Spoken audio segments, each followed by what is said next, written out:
Ibinunyag na ni Ivana Alawi kung bakit siya sinugod sa ospital at na-confine ng 1 linggo.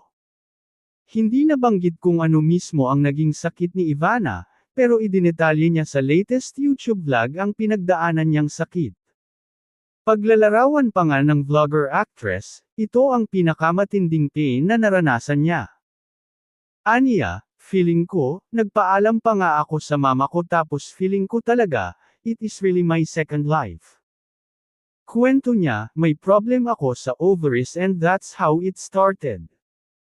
And I also have PCOS, doon siya nagsimula.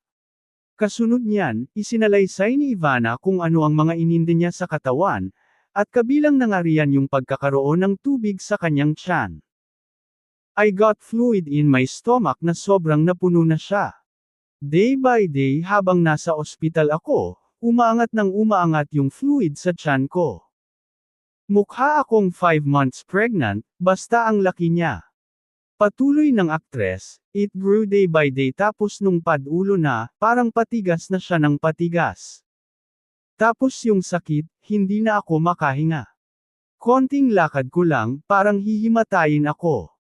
Nanlalamig na yung buong body ko tapos tumitirik daw yung eyes ko. Dahil dyan, nagpaalala siya sa madlang people na magpatingin agad sa doktor kapag may nararamdamang sakit o kung may tinitiis na sakit.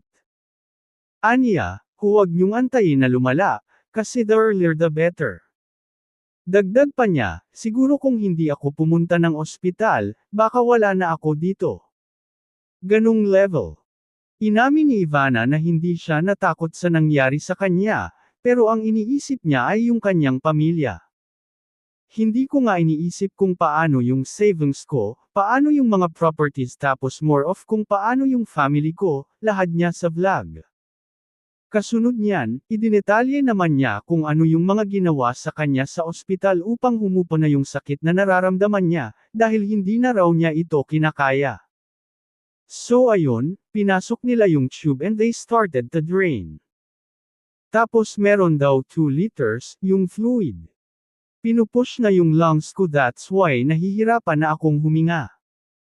Pagbabahagi pa niya, pati yung bladder ko, wala nang lumalabas na ihi, and then yung heart ko masyado nang mabilis yung tibok, and hindi na rin ako nakakapops. Lahat na ipit na sa body ko, so nagkaroon ako ng doktor sa puso, doktor sa lungs, doktor sa gastro, doktor sa nephro, lahat na ng doktor. Imagine, 1 week akong walang ligo. Sa buong buhay ko, never ko ginawa yun, pag-alala pa ni Ivana. Sa ngayon daw ay patuloy pa rin siyang nagpapagaling. Aniya, hindi pa ako 100% okay. Bandang huli ng video ay pinasalamatan niya ang lahat ng nag-alaga at nagdasal para sa kanyang recovery, lalo na ang kanyang ina na araw-araw siyang binantayan sa ospital.